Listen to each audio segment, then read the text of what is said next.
எப்படி பெர்ஃபார்மன்ஸ் வாங்க, அவங்க ஆல்ரெடி பெர்ஃபார்மர், அவங்க நான் வாங்க வேண்டியதெல்லாம் இல்லை. ஓகே, இப்படின்னு தான் சொன்னேன். அவங்க நடிச்சாங்க.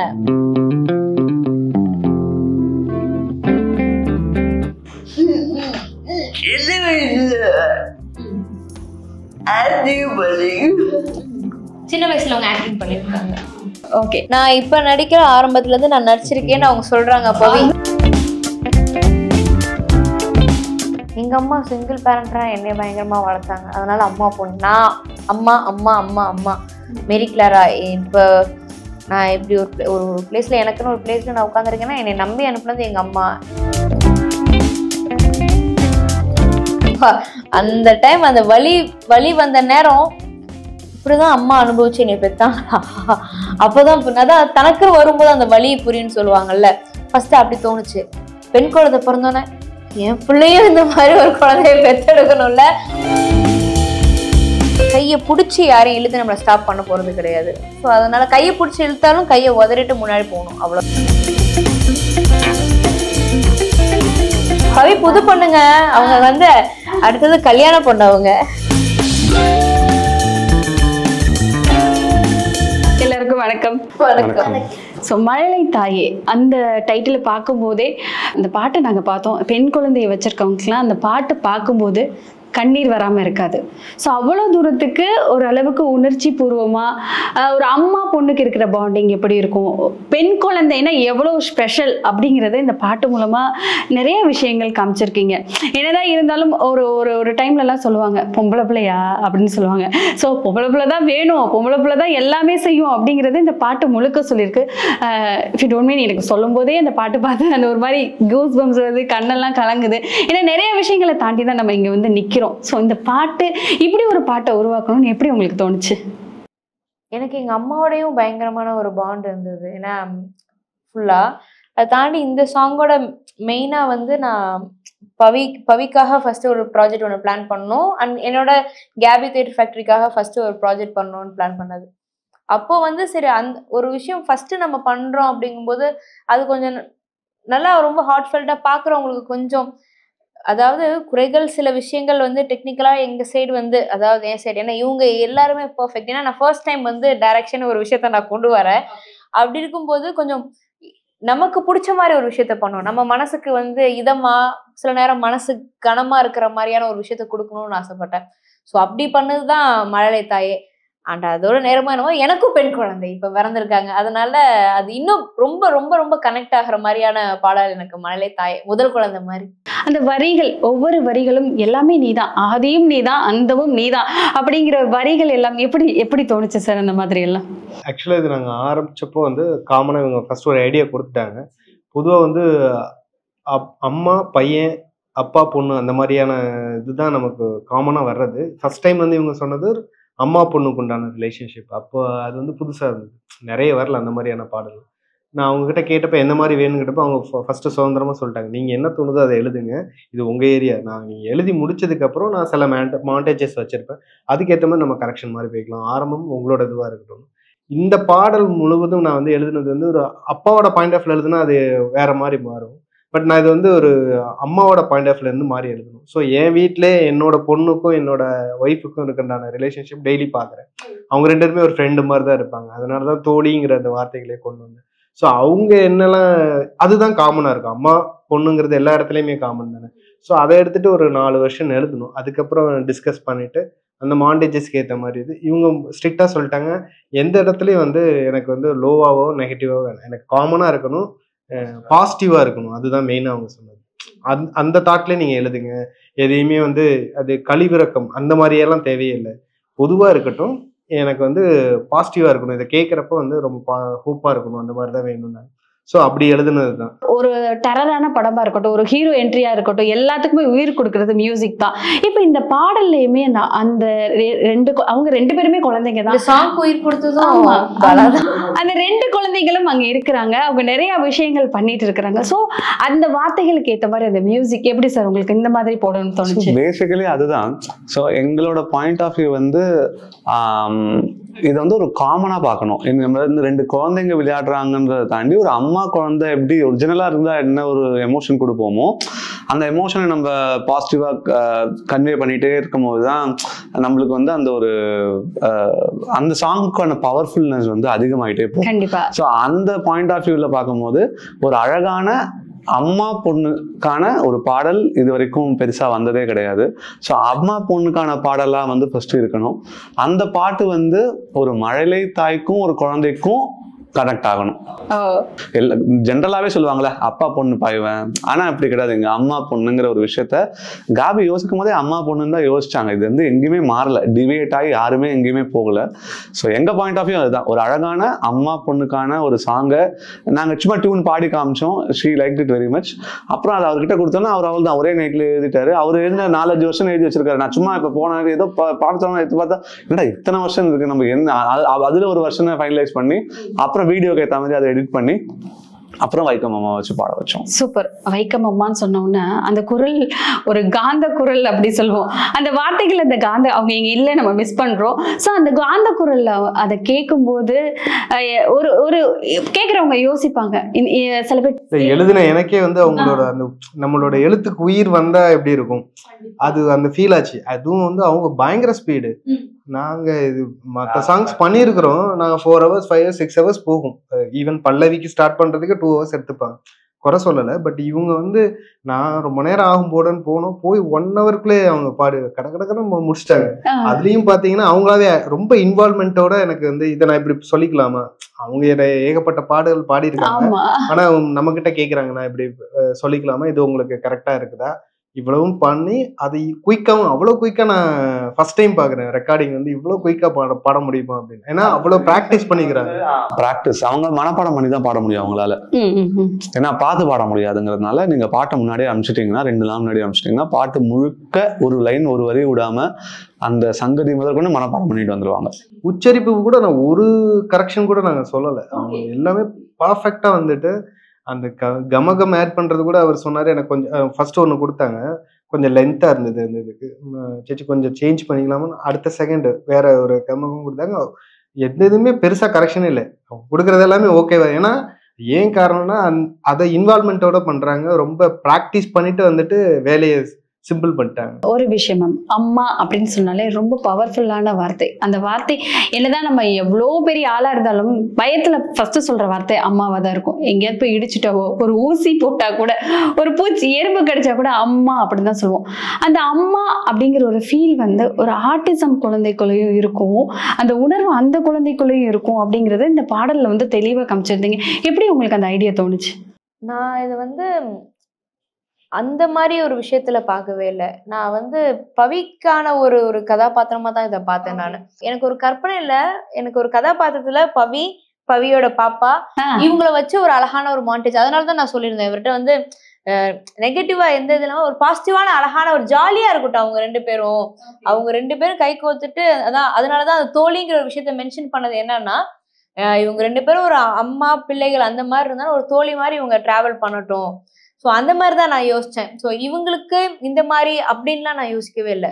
நான் யோசிச்சது இந்த 2 அம்மா பொண்ணு மாதிரி 2 குழந்தைங்க ஜாலியா எல்லா இடத்துக்கும் நல்லா ஜாலியா சுத்தி பார்த்து போகட்டும். அதுக்கப்புறம் ஏன்னா நம்ம சில நேரம் வந்து நாம வந்து எல்லாருமே கற்பனையில ஒரு வாழ்க்கையை வாழ்வோம். இங்க வந்து கற்பனையில வாழ்க்கையை வாழாத மனிதர்களே கிடையாது, நிறைய பேர் அப்படி வாழ்வோம். ஸோ அந்த மாதிரி வந்து பவியோட ஒரு கற்பனையில அவளுக்கு ஒரு குழந்தை இருக்கணும் அப்படிங்கிற ஒரு பாயிண்ட்டை தான் நான் இதை எடுத்துட்டு போனேனே தவிர மற்ற இன்னாருக்கு அப்படின்லாம் இல்லை வேலை. பாப்பா சொல்லவே கூடாது, சொல்லி கொடுக்குற ஒவ்வொரு விஷயமும் வந்துட்டு அவ்வளவு உயிர் கொடுத்து அவ்வளவு அழகா பண்ணியிருக்கிறாங்க. எப்படி அந்த ஸ்பாட்ல எப்படி பிஹேவ் பண்ணாங்க, எப்படி ஒத்துழைச்சாங்க? 2 பேருமே இவங்களும் சரி அவங்களுக்கு செம்ம பர்ஃபார்மர். இவங்க வந்து சுந்தரில எனக்கு பொண்ணா பண்ணாங்க. சில நேரம் வந்து நான் வந்து இவ்வளவு பெக்கல, பட் ஆனா இவ எனக்கு ஒரு பெண் குழந்தை. ஸோ என் கற்பனையில நான் இவ்வளவு என் குழந்தையா தான் பார்த்தேன். நான் அதுக்கப்புறம் தான் எனக்கு அக்கீரா பாப்பா அவங்க வந்தாங்க. ஸோ அந்த ஒரு தாட்டு மேபி என் மனசுல இருக்கிறதுனால இப்படி ஒரு கற்பனை வந்திருக்கலாம். அது தவிர்த்து இவங்கள பத்தி சொல்லணும் அப்படின்னா ரொம்ப நம்ம எக்ஸ்பிளைன் பண்ண வேண்டியது இல்லை. பாப்பா இப்படிதான் பண்ணணும், இப்படிதானா இந்த இடத்துல நீ சோகமா பார்க்கணும் அப்படின்னா சோகமா நிற்பா, கரெக்ஷனை சொல்ல தேவையில்லை. ஸோ இவங்க வந்து அது குழந்தை நட்சத்திரம் மாதிரி இவங்க பெரிய ஸ்டார். உண்மையிலே நான் பிளஸ் பண்றேன், எனக்கு இவர் பெரிய ஆளா வரணும் அப்படிங்கிற ஒரு பெரிய ஆசை. ஏன்னா ரொம்ப குழந்தை ஏன்னா நடிப்புங்கிற ஒரு விஷயம் வந்து கலை வந்து எல்லாருமே தேர்ந்தெடுக்காது. ஸோ கலை தேர்ந்தெடுக்கும். எனக்கு தெரிஞ்சு கலை தேர்ந்தெடுத்த குழந்தைகள் இவங்க 2 பேரும். ஏன்னா பவி சூப்பரா பர்ஃபார்ம் இல்ல பவியை பத்தி தான் கேட்க வந்தேன். பவியை பத்தி கொஞ்சம் சொல்லுங்களேன். பவி சொல்லாத எக்ஸ்பிரஷன்ஸ் அழகா பண்ணுவாங்க. ஆமா ஆமா, அவங்க மேஜிக் அவங்க. ஏன்னா நான் ஆன்லைன் கிளாஸ் எடுக்கும்போது பவிக்கு வந்து அந்த ஃபர்ஸ்ட் மட்டும்தான் அப்படியே ஒரு அமைதியா இருப்பாங்க. அதுக்கப்புறம் வந்து நீங்க இப்படி தட்டிட்டீங்க முடிஞ்சது நான் ரெடி அப்படிங்கிற மாதிரிதான் பவி இருப்பாங்க. நான் நடிச்சு அழுகுறேன்னா உங்களுக்கு என் வலி புரியணும், நான் கோவமா பேசணும்னா உங்களுக்கு என் ஆதங்கம் புரியணும். ஸோ இந்த மாதிரி நிறைய விஷயங்களை வந்து கன்வே பண்றதா நடிப்பு. அதை பவி பண்ணாங்க. ஸோ ஸ்பாட்லயுமே வந்து நான் பெருசா எல்லாம் கேட்டாங்க நீங்க எப்படி பர்ஃபார்மன்ஸ் வாங்க, அவங்க ஆல்ரெடி பர்ஃபார்மர், அவங்க நான் வாங்க வேண்டியதெல்லாம் இல்லை இப்படின்னு தான் சொன்னேன். அவங்க நடிச்சாங்க. பவிக்கு வந்து பாசிட்டிவா பேசணும், பாசிட்டிவா இருக்கணும். எல்லாருமே இங்க வந்து கைண்ட் ஆஃப் எல்லாருமே டிஃப்ரெண்ட், தவிர எதுவுமே மாறு கிடையாது, எதுவுமே ஏற்றம் இறக்கம்லாம் கிடையவே கிடையாது. ஸோ எல்லாமே சேம். பவி இவங்க எல்லாருமே ஒரே மாதிரி தான் ட்ரீட்மெண்ட். எல்லாமே இவங்க இங்கே ஒரு சவுண்ட் விடுறேன்னா அங்கே ஒரு சவுண்ட் விடுறேன்னா பவி இப்படி பாப்பா, பவி எல்லாருமே ஒன்று வா வா டக்கு டக்குன்னு வா அப்படிங்கிற மாதிரி தான் இருக்கும். பவி அதுக்கேற்ற மாதிரி ஓடுவாங்க, பேசுவாங்க, சூப்பரா பேசுவாங்க. நான் அதனால தான் சொன்னேன், நீங்க ஸ்டார்டிங் அங்கேருந்து ஆரம்பிச்சிட்டிங்கன்னா சரவெடி மாதிரி சூப்பரா போயிருக்கும். சொல்லுங்க, இந்த மழலை தாயே படத்துல நடிச்சது என்ன விஷயம் உங்களுக்கு ரொம்ப பிடிச்சிருந்தது?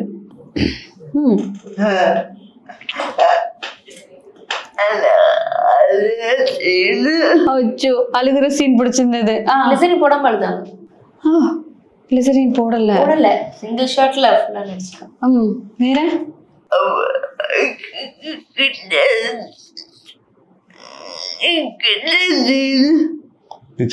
Kitchen scene. உனக்கு சாங்ல நடிச்சதை பத்தி கேக்குறாங்க, அதை பத்தி சொல்லு, அவங்கள்ட்டே சொல்லு.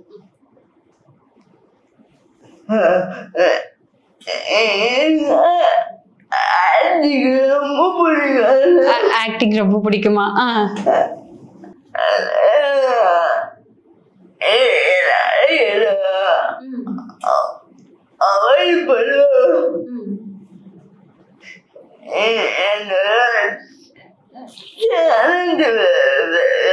வெளியே போகணும்.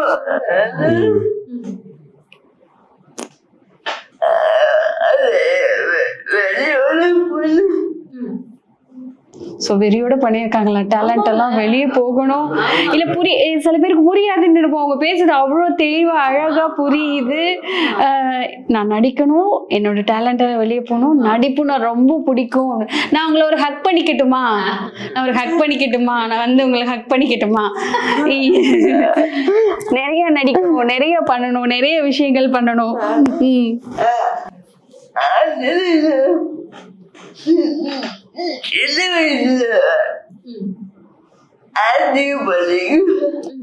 சின்ன வயசுல அவங்க ஆக்டிங் பண்ணிருக்காங்க. எதுல பண்ணினீங்க? சீரியல்ல, சிங்கப்பூர் அந்த சீரியல்ல வந்து சுரேஷ் மேனன் சார் இருக்கார்ல, அவரோட ஒரு சீரிஸ்ல ஆக்ட் பண்ணிருப்பாங்க அவங்க. Okay fine. அவங்க சைல்ட் ஆர்டிஸ்ட். ஓகே, நான் இப்ப நடிக்கிற ஆரம்பத்துல இருந்து நான் நடிச்சிருக்கேன்னு அவங்க சொல்றாங்க. இல்ல எல்லாரையுமே வந்து சாதாரணமா எடை போடக்கூடாது. சில பேர்லாம் ஒரு மாதிரி பாப்பாங்க, நீ எல்லாம் ஒரு ஆளா அப்படின்னு யாரையுமே நினைக்க கூடாது. அப்படிங்கிறதுக்கு பவித்ரா ஒரு பயங்கரமான எடுத்துக்காட்டுங்கிறதோட நிறைய பேருக்கு அவங்க வந்து எப்படி சொல்றதுன்னா ஒரு மோட்டிவ் கொடுக்குறாங்க. நம்மளால எல்லாமே முடியும், நம்ம நினைச்சதை நம்ம பண்ணலாம், நம்ம நினைச்சதை பண்ணியே ஆகணும், நம்ம பிறந்ததுக்கான விஷயத்த முழுமையா முடிச்சுட்டு தான் இங்க நம்ம இது பண்ணணும் அப்படிங்கறத ஒரு தெளிவா சொல்றாங்க. லித்தன்யாவை பத்தி சொல்லுங்களேன். நீ சொல்லு, பவித்ரா அக்கா கூட நடிக்கும் போது எப்படி இருந்தது? பிடிக்குமா? பவி அக்காவை பிடிக்குமா? எவ்வளவு பிடிக்கும் உனக்கு? ரொம்ப பிடிக்கும். ஓகே, அக்கா கூட சூப்பரா நடிச்சிருந்த. அக்கா கூட நடிக்கும் போது அக்கா எப்படி உங்ககிட்ட கோஆபரேட் பண்ணாங்களா? என்ன பிடிச்சது உனக்கு இந்த பாட்டுல? என்ன விஷயம் ரொம்ப பிடிச்சது? நடிச்சதுல ஒரு சீன் இருந்துச்சு, அது ரொம்ப இது கோவமா பப்பி இப்படி பண்ணி அந்த மாதிரி அந்த சீனா ரொம்ப பிடிச்சிருந்துச்சா? சரி, ஓகே. நீ ஒரு குட்டி பாப்பா, இதுக்கப்புறம் நிறைய விஷயங்கள் நீ பண்ண போற, நிறைய ஸ்டேஜஸ் நீ பார்க்க போற. ஸோ இதுக்கப்புறம் என்ன ஆகணும்னு உனக்கு ஆசை இருக்கு? இதுக்கப்புறம் ஆக்டர் ஆகலாம்னு ஆசை. சூப்பர். நீ ஆல்ரெடி ஆக்டர் தானே? ஆமா தெரியுமா, நிறைய பேருக்கு உன்னை ரொம்ப பிடிக்கும். சுந்தரியில இருந்தே ரொம்ப பிடிக்கும் தெரியுமா? நீ அழகா பேசுவ, அதனால எல்லாருக்குமே ரொம்ப பிடிக்கும். மேம் சொல்லுங்க மேம். இப்போ நீங்க சொன்ன மாதிரி தான் எல்லாருமே பாட்டு எடுக்கணும்னா அம்மா பையன், அப்பா பொண்ணு அந்த மாதிரி போகும்போது ஏன் அம்மா பொண்ணு? எங்க அம்மா சிங்கிள் பேரண்டா என்னைய பயங்கரமா வளர்த்தாங்க, அதனால அம்மா பொண்ணு. நான் அம்மா அம்மா அம்மா அம்மா மேரி கிளாரா. இப்ப நான் இப்படி ஒரு பிளேஸ்ல எனக்குன்னு ஒரு பிளேஸ்ல நான் உட்காந்துருக்கேன்னா என்னை நம்பி அனுப்புனது எங்க அம்மா. இப்ப இந்த பண்ணது எல்லாமே நான் எங்க அம்மாவோட நான் சந்தோஷமா இருந்து பண்ண ஒரு விஷயங்கள். அதனால எனக்கு கனெக்ட் வந்து எங்க அம்மாவோட தான். அதனாலதான் எனக்கு இதுக்கு ஒரு உந்துதலா இருந்தது. இப்ப நீங்களுமே ஒரு அம்மா, ஒரு அழகான ஒரு குட்டி பொண்ணுக்கு நீங்களுமே ஒரு அம்மா. சொல்லுங்க, அம்மா நம்ம ஒரு ஒரு டீனேஜர் இருக்கும் போதெல்லாம் நம்ம என்ன பண்ணாலும் நம்மளுக்கு அதுல ஒரு பயம் இருக்காது, ஒரு பிடிப்பு இருக்காது, பண்ணிடுவோம் போயிடுவோம், அதுல அசால்ட்டை தண்ணுவோம். அம்மான்னு ஆகும்போது, அம்மான்னு ஆனதுக்கு அப்புறம் அது நிறைய விஷயங்கள் நம்ம ஃபேஸ் பண்ணுவோம், நிறைய ஃபீல் பண்ணுவோம். நம்ம அம்மா இவ்வளவு விஷயங்கள் ஃபேஸ் பண்ணியிருக்காங்களா, இவ்வளவு வழிகளை தாண்டி இருக்காங்களா அப்படின்னு தோணும். எப்படி இருக்கு மேம் அந்த ஃபீல்? பிரெக்னன்சி வார்ட்ல தான் தெரிஞ்சது எனக்கு. பாப்பா அந்த டைம் அந்த வலி வந்த நேரம் இப்படிதான் அம்மா அனுபவிச்சு என்னை பெத்தாங்களா, அப்பதான் அதான் தனக்கு வரும்போது அந்த வலி புரியுன்னு சொல்லுவாங்கல்ல. ஃபர்ஸ்ட் அப்படி தோணுச்சு. பெண் குழந்தை பிறந்தோன்னே என் பிள்ளையும் இந்த மாதிரி ஒரு குழந்தைய பெத்தெடுக்கணும்ல அப்படின்னு ஒரு, ஏன்னா அந்த அந்த வலியை தாங்குற மாதிரி தாய்மை மாதிரி எதுவுமே இல்லைன்னு தான் நான் சொல்லுவேன். ஏன்னா அவங்க வலியோட சுமந்து ஒரு பயத்தையும் சுமக்கணும். இதுக்கப்புறம் லைஃப் டைம் ஒரு நம்ம கூட தைரியம் எல்லாம் இருக்கும், ஒரு பயம் இருக்கும். சின்ன சின்ன குழந்தைங்களோட சின்ன சின்ன அசைவுக்கும் நமக்கு வந்து ஒரு பதறுது, மனசு வந்து பதறின ஃபீல்லே இருக்கு, பயத்துல இருக்கு. யாராவது தூக்குனாலும் சரி, எதுனாலும் சரி, யாராவது தூக்கம் வந்தாலும் ஏன்பா தூக்காதீங்க அப்படிங்கிற மாதிரி ஒரு பயம் மனசுக்குள்ள இருந்துட்டே இருக்கு. அது எல்லாத்தையுமே தாண்டி நம்ம இதுதான் லைஃப் அப்படின்னு சொல்லிட்டு அந்த டீனேஜ் டைம்ல ஒரு ஓட்டம் ஓடி இருப்போம், ஒரு ட்ரீம்காக பயங்கரமா போகணும் அப்படி இப்படின்னு. அந்த எல்லா ஓட்டத்தையுமே எனக்கு ஸ்டாப் பண்ணி, நீ ஃபர்ஸ்ட் நீ என்னைய பாரு, நான் தான் உன் உலகம் அப்படின்னு என் குழந்தை பேசாம என்கிட்ட பேசுற மாதிரியே இருக்கும் அக்கீரா. ஸோ அவங்கதான் உலகங்கிற மாதிரி ஆயிடுச்சு எனக்கு. பெண் அப்படின்னு சொன்னாலே நிறைய விஷயங்களை ஃபேஸ் பண்ணி தான் வெளியே வரணும். அது எப்படிப்பட்ட பெண்ணாக இருந்தாலும், பணத்துல நிறைய பணம் வைத்திருந்த வீட்டுல பிறந்திருந்தாலும் சரி, ஏழை வீட்டில் பிறந்திருந்தாலுமே சரி, அந்த பெண்ணுங்கிறவ வந்து நிறைய விஷயங்களை ஃபேஸ் பண்ணி தான் வெளியே வர வேண்டியதா இருக்கு. அந்த மாதிரி வெளியே வரும்போது நிறைய விஷயங்களை தாண்டி தான் வந்துட்டு ஒரு பொசிஷனுக்கு வரும். அது கஷ்டம்தான். ஸோ அப்படிப்பட்டவங்களுக்கு நீங்க என்ன மேம் சொல்ல விரும்புறீங்க? பெண்கள் வந்து எவ்வளோ கஷ்டம் வந்தாலுமே ஒரு ஸ்டெப் பின்னாடி எடுத்து வச்சிடக்கூடாதுன்னு சொல்லுவேன். ஏன்னா பின்னாடி எடுத்து வச்சிட்டோம்னா நம்மளும் சராசரியாக கடந்து, ஆனால் பொண்ணுங்க எல்லாருமே எல்லாத்தையுமே கடந்து வந்துட்டு தான் இருக்கும். ஒரு ட்ரீம் அச்சீவ் பண்ணணும்னு நினைக்கிற ஒரு பெண்கள் வந்து எவ்வளோ ஸ்ட்ரகிள்ஸ் வந்தாலும் ஒரு ஸ்டெப் பேக் எடுத்து வச்சிட்டோம்னா நம்மளும் நார்மல் ஆயிடுவோம். ஒரு ஸ்டெப் முன்னாடி எடுத்து வச்சிட்டோம்னா நமக்குன்னு ஒரு பிளேஸ் நம்ம கண்டிப்பா பிடிச்சிடலாம். அதை நோக்கி ஓடணும். இன்னொரு விஷயம் வந்து பெண்கள் நிறைய விஷயத்த ஸ்ட்ரகிள் பண்றாங்க அப்படின்னு சரியான நேரத்துல வந்து முடியாதுங்கிற ஒரு வார்த்தைகள் வந்து நிறைய இடத்துல நம்ம பயன்படுத்துறோம் அப்படின்னா நிறைய பிரச்சனைகள்ல இருந்து நம்ம தவிர்க்கலாம். அந்த மாதிரி ஒரு விஷயம் இருக்கு. அப்புறம் வந்து பொண்ணுங்க வந்து அவங்க மாதிரி ஸ்ட்ராங்கா நினைக்கணும். பக்கத்துல இப்போ எனக்கு எதிர்த்தாப்புல இருக்கிறவங்க வந்து நீங்க என்னை பத்தி என்ன நினைச்சாலும் எனக்கு கவலை இல்லை, எனக்கு பரவாயில்ல, நான் எனக்கு என்னை பத்தி தெரியும், நான் எனக்கான புரிதல் எனக்கு இருக்கு, எனக்கு பிடிச்சதை நான் பண்ணிக்கிறேன். ஏன்னா எனக்கு தெரியல, எனக்கு இன்னும் எத்தனை பிறவி இருக்குங்கிறதுலாம் எனக்கு தெரியல, அது உண்மையா பொய்யான்லாம் தெரியல. அப்படி கண்ணுக்கு தெரியாத ஜென்மங்கள், அதாவது பிறவிகளுக்கு மத்தியில என்னை நான் ரசிச்சு வாழணுங்கிறது தான் என் விருப்பம். சோ ஒவ்வொரு பொண்ணுங்களும் அவங்கள ரசிக்கணும். அதுல வந்து உடல் தோற்றமா இருக்கட்டும், நெட்டை குட்டை நிறங்கள், கருப்பு வெள்ளை, இது எல்லாத்தையுமே தாண்டி நம்மளை ரசிக்க ஆரம்பிச்சிட்டாலே போதும். வலி கண்டிப்பா பெண்களுக்கு இருக்கும். ஆனா அந்த வலியை வந்து நம்ம சுகமாக்கிக்கணும்னா நமக்கு நம்மளை வந்து பிடிச்சி ஓடினா மட்டும்தான், ஸ்டாப் ஆயிடவே கூடாது. Okay ma'am. ஸோ நிறைய இடங்கள்ல வந்து சில சிங்கிள் பேரண்ட் அப்படின்னு சொன்னாலே ஒரு மாதிரியா பார்ப்பாங்க, சிங்கிள் பேரண்டா அப்படிங்கிற மாதிரி. ஸோ சில இடங்கள்ல அவங்களுக்கான ஒரு ஒரு ஒரு விஷயங்கள் கொடுக்க மாட்டாங்க. அது வந்து வீடுகளாவே இருக்கட்டுமே, என்ன சொல்லுவாங்கன்னா, அவ புருஷன் கூட இல்லப்பா, தனியா இருக்காப்பா, முன்னாடி ஒரு நல்ல விஷயமா கெட்ட விஷயமா அவங்கள முன்னாடி விட மாட்டாங்க, அவங்கள நிராகரிச்சுட்டே இருப்பாங்கன்னே சொல்லலாம். அப்படி பண்ணும்போது அவங்களுக்குள்ள ஒரு தோணல, நம்ம போகக்கூடாது, நம்ம இதெல்லாம் பண்ணக்கூடாது அப்படின்னு சில பெண்களுக்கு தோணும். அந்த மாதிரி இருக்கிற பெண்களுக்கு ஏதாவது சொல்லணும்னா நீங்க என்ன சொல்றீங்க? இல்ல, யாருமே நம்மளை ஸ்டாப் பண்றதுக்கு உரிமை யாருக்குமே இல்லை. யாருமே வந்து கையை பிடிச்சி யாரையும் இழுத்து நம்மளை ஸ்டாப் பண்ண போறது கிடையாது. ஸோ அதனால கையை பிடிச்சி இழுத்தாலும் கையை உதறிட்டு முன்னாடி போகணும், அவ்வளவுதான் நான் பொண்ணுங்களுக்கு சொல்லுவேன். ஸ்டாப்புங்கிறது விஷயம் நம்மளே ஸ்டாப்னு நினைச்சுக்கிட்டாதான். நம்மளே நம்ம வந்து போதும், நம்மளை போட்டு படுத்துறாங்க, வேண்டாம், நம்ம ஏன் போகணும், நம்ம தயக்கத்தை நமக்குள்ள உண்டு பண்ணாம இருந்தாலே போதும், பொண்ணுங்க நல்லபடியா இருக்கலாம். பெண்களுக்கு படிப்பு எவ்வளவு ரொம்ப முக்கியம்? ரொம்ப முக்கியம், படிப்பு ரொம்ப முக்கியம். அவங்க வந்து அந்த ஒரு தொழில் நமக்குன்னு ஏதாவது, இப்ப நிறைய பேர் மேக்கப் ஆர்டிஸ்டா இருக்காங்க, நிறைய பொட்டிக்ஸ் வச்சிருக்காங்க. நம்ம வந்து நம்மளுக்கான நம்ம கையில ஒரு கொஞ்சம் காசு நமக்கு கைப்பிடியில இருக்கணும். அதுக்கான வந்து வேலைகள் வந்து கண்டிப்பா பெண்களுக்கு தேவை. ஸோ இல்லைன்னா ஒவ்வொரு விஷயத்துக்கும் யாரையும் எதிர்பார்த்துட்டே இருக்கிறோம், எனக்கு கொஞ்சம் காசு அனுப்புங்க, எதிர்பார்ப்பு இருந்துட்டே இருக்கும். ஸோ நம்ம கையில காசு இருக்கிற மாதிரியான தொழில்கள் நம்ம கண்டிப்பா பண்ணணும். கண்டிப்பா. ஸோ சொல்லும் போதே வந்துட்டு எல்லாருக்கும் தோணும் நம்ம கையில காசு இருக்கணும், நம்ம காலில் நிக்கணும் அப்படிங்கிறது தோணும். ஸோ இந்த பாடல்லையுமே வந்துட்டு பெண் குழந்தைகள் அவ்வளவு முக்கியம் அப்படிங்கிறத சொல்லியிருக்கீங்க. இல்ல பவி மாதிரி இவங்க ஸ்பெஷல் குழந்தைன்னு தான் சொல்லணும், ரொம்ப எல்லாருக்குமே ஸ்பெஷலானவங்க. ஸோ பவி புது பொண்ணுங்க, அவங்க வந்து அடுத்தது கல்யாணம் பண்ணவங்க. ஓ சீரியஸ்லி கல்யாணமா பவி? அடுத்த வருஷம் கல்யாணம் பவி. ஓகே ஓகே, எல்லாரும் வருவோம் கல்யாணத்துக்கு. ஸோ இந்த பாடல் பயங்கரமா வெற்றி பெறணும், நிறைய இடங்கள்ல இந்த பாடல் போய் ரீச் ஆகணும். இனிமே வந்துட்டு எல்லாரும் அம்மா பொண்ணு பாடல் அப்படின்னு தேடினா இந்த பாடல் தான், அதுதான் எங்களோட ஏம். இல்ல ஒரு ஸ்டேட்டஸ் வைக்கணும்னா கூட ஒரு போட்டோ போட்டுட்டு பாட்டு தேடுவாங்க, அந்த அம்மா பையன் அப்பா பொண்ணு அப்படி இருக்க பாடல் தான் அந்த இடத்துல வந்து நிற்கும். இப்ப போட்டா வந்து மழலை தாயே அப்படிங்கிற பாட்டு வந்துட்டு டாப்ல நிக்கணும். இதுக்கு எங்க டீம் சார்பா ரொம்ப வாழ்த்துக்கள் தெரிவிச்சிருக்கோம். நிறைய வெற்றிகள் கேபி மேம், நிறைய வெற்றிகள் பார்க்கணும். அந்த வெற்றி பயணத்துல எப்பவுமே நாங்க உங்க கூட இருப்போம். நன்றி, ரொம்ப நன்றி. Thank you thank you thank you so much. சொல்லு பாட்டு நேம் சொல்லலாம். இங்க வா, மழலை தாயே சாங் எல்லாரும் கேளுங்க அப்படி சொல்லு சொல்லு சொல்லு கேமரா பார்த்து சொல்லு. மழலை தாயே எல்லாரும் பாருங்க. தேங்க்யூ. தேங்க்யூ.